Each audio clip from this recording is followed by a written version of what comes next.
Joining us as I leave the studio, I leave you with the National Assembly proceedings where they are expected to start to get down to business really after the official opening of the 12th Parliament. Our reporter Patrick Amimo is there. He'll also be giving us updates on what really is going on as far as business is concerned in both the National Assembly and the Senate. My name is Akisa Wandera. Do have yourselves a lovely evening and keep it KTN News.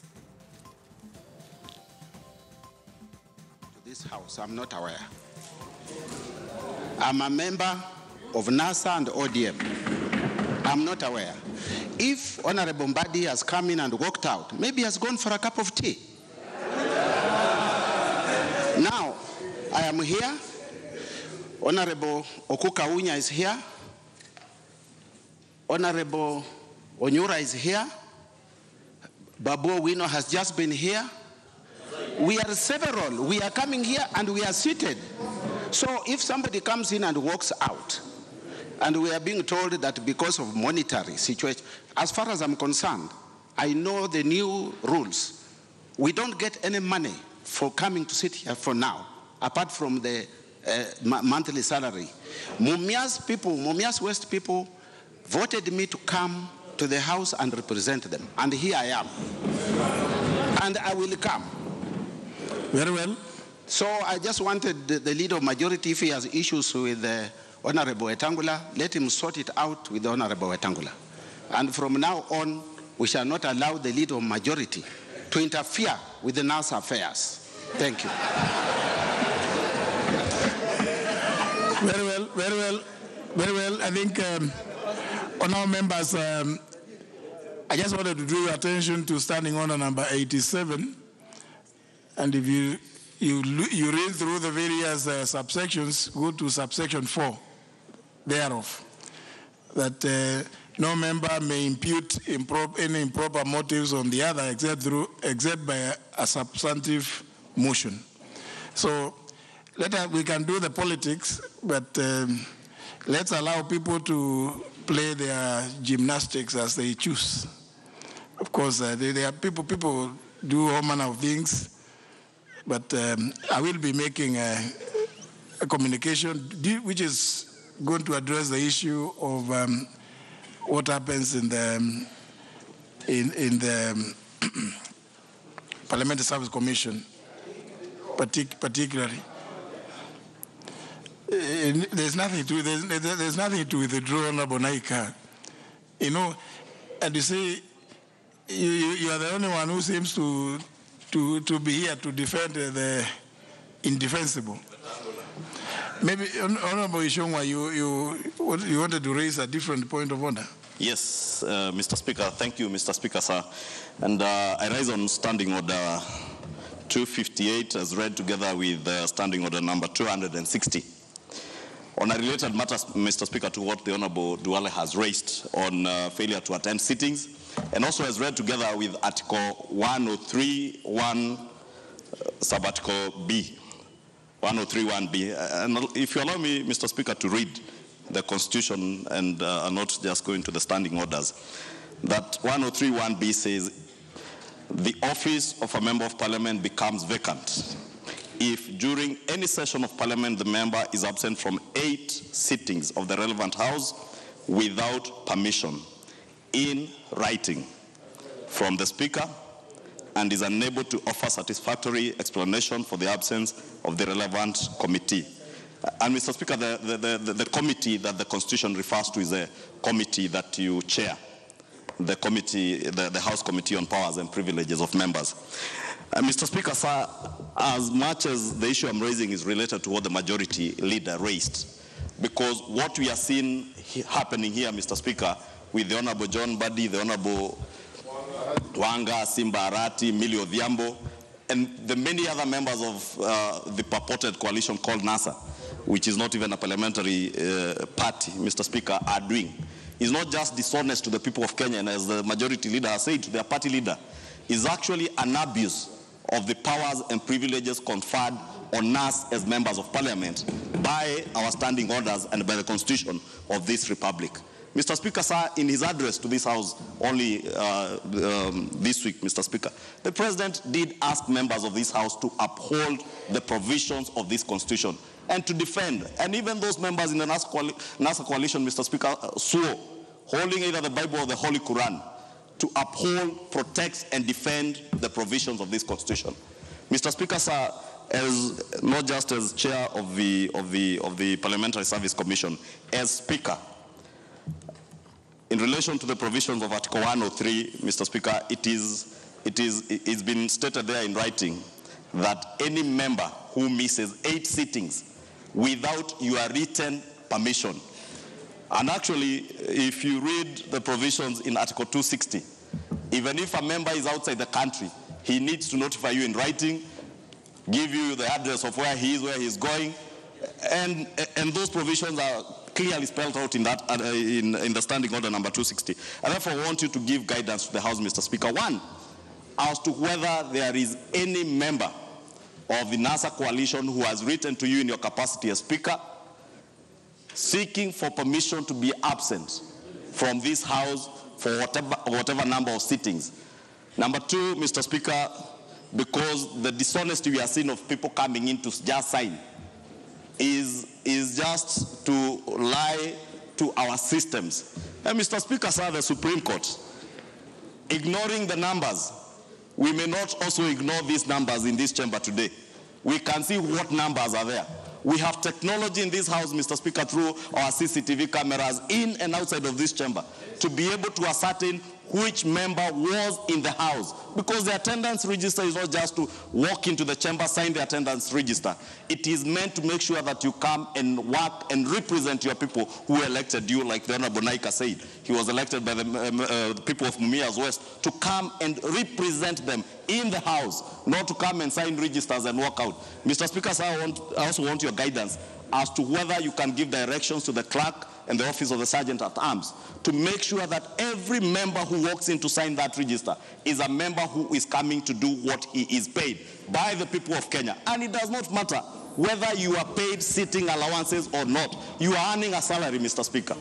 And if you're earning a salary, Mr. Speaker, to come and represent people in this House, you either come and sit here or you go sit in the bars or wherever else you want to sit and earn from the bars, but do not earn taxpayers' money, and you're not coming to represent your people, Mr. Speaker, sir. Therefore, I would also want your guidance as to whether you can direct the office of the clerk and the sergeant at arms to make sure, as much as we are here to get the biometrics working, Mr. Speaker, sir, if that register has to be moved to the clerk's desk somewhere here or somewhere here to make sure that anybody who signs is somebody who is coming to sit here and do the business that brought you to this House. Because nobody was sent here to represent political parties, Mr. Speaker, sir. And again, let me also offer free advice to members of our colleagues in the NASA coalition that when the Constitution talks about attendance and even our standing orders, it does not speak to attendance by members of a party or a coalition. It is attendance by an individual member. And therefore, responsibility in matters to do with attendance and compliance with the Constitution and all standing orders must be taken to the individual member. Mr. Speaker, I would also beg that you do direct the office of the clerk to make sure that they make public the attendance of all the members who have attended these 4 sittings, including this sitting, Mr. Speaker, sir, so that those who are out there, including those who are competing with our colleagues in their constituencies, Mr. Speaker, sir, they might have forgotten there is a court ruling in a case that was filed in the High Court just when we were on recess during the campaigns. And that court ruling did wonders in matters to do with the recall of a member of parliament, that it is now much easier for any member of the public, any voter registered as a voter anywhere, to institute proceedings to recall a member of parliament. And provisions that previously in the Elections Act, I think it's section 45 or 46 or 48, one of them that was annulled, even barred your competitors, the people you are competing against, to recall you, to institute proceedings to recall you. But the court has now allowed even those who are competing, and I'm just saying this, Mr. Speaker, sir, speaking to those who are out there who are seeking these seats occupied members of the NASA coalition, that they now have an opportunity to come to this house and extract a record in line with the Constitution, because they have constitutional rights to get information from this house as to which members of parliament of the NASA coalition have missed these 4 sittings. And they only need to count another 4 sittings and institute proceedings to recall these people and allow their people to elect people who will come and represent their people. Thank you, Mr. Speaker, sir, and I do beg for, as you can see, Mr. Speaker, sir, there could still be others who are still coming in to sign. And therefore, it is important that you do pronounce yourself on this matter. Thank you, Mr. Speaker. Well,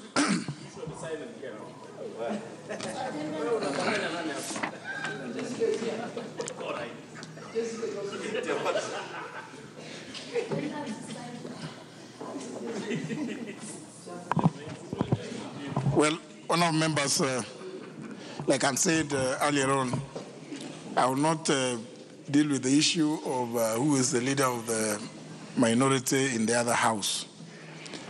But I will issue communication, which may be, for the benefit of all Kenyans, necessary to be issued from the chair as well as administratively dealing with that issue, because the standing orders are very clear. But of course, the issue about how the seat of a member becomes vacant, the various ways. If you look at that Article 103, Clause 1, Paragraph A, is if the member dies, it's automatic. B is if the member misses those 8 sittings in a session without the written permission of the Speaker. And also, in addition, failing to offer satisfactory explanation to the relevant committee, which is the Powers and Privileges Committee. I wish to confirm that I have received requests for leave of absence from 2 members, one of which is unwell. But the others may be doing the things that you have just been describing. So, but I don't know. I have not yet looked at the record, but I think your request for that register being made public, since if you look at the same constitution, it says that Parliament shall conduct its affairs in the open. So indeed, your request is not without foundation. It's actually a constitutional foundation, and therefore, in the communication, I will be laying it bare. Of course, I cannot. The member who is dozing next to you would recall many years ago. There used to be that practice of members doing what they used to then call technical appearances. So I may not myself deal with that particular aspect of appearances, but of course, laced with those days there wasn't the requirement we have in the current constitution. So the request about making the record public, I think, is a good one. It also shows that we are doing our affairs in the open. Honourable members, I wish to make this short communication regarding the induction of members of the National Assembly in the 12th Parliament. As you may be aware, and in keeping with the practice at the start of a new Parliament, the National Assembly has organized a 1-week induction program for members under the theme, and I quote, setting the stage for the 12th Parliament, preparing for a smooth takeoff. The workshop is scheduled to be held from Sunday, 17th of September 2017 to Friday, September 22nd, 2017 at the Intercontinental Hotel in Nairobi. This will be a residential program. Members wishing to reside, not members, I'm sure you if you waited, you will know the difference between this one and what you expect.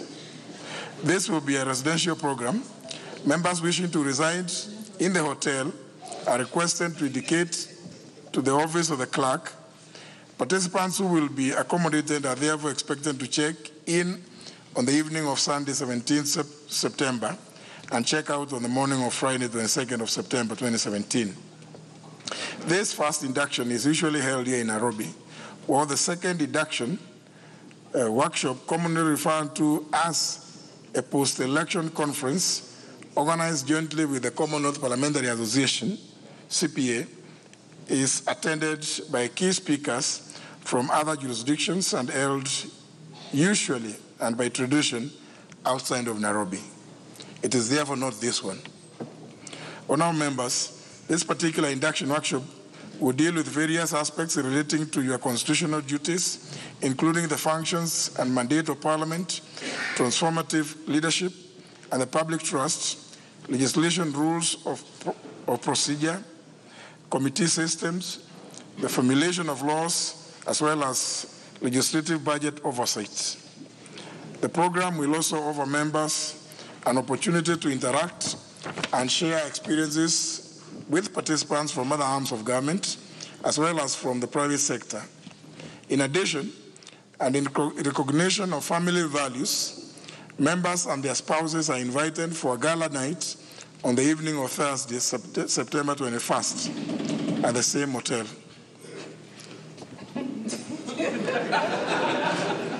The Honorable Caleb Kostani is very excited about that latter bit.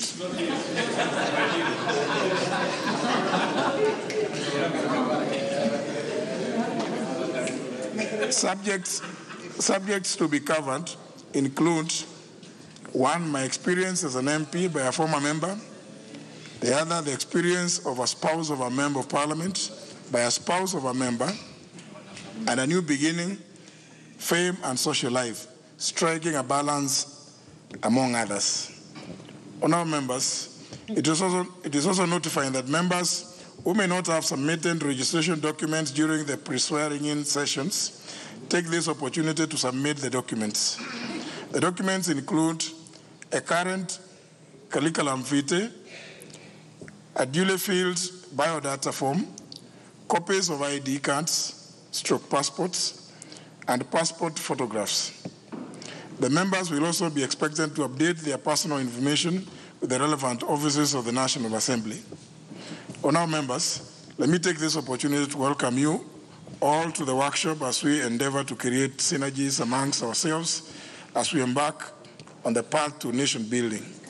A logistics memo for the workshop has been prepared for your information and can be picked from the office of the clerk. And I thank you all our members. Well, of course, the rider to that is that you could also inform those that may be doing their legislative oversight work in the villages or in market centers, those who may not wish to be here, or those ones you say who are in the bar, if they desire to attend, of course. Next order.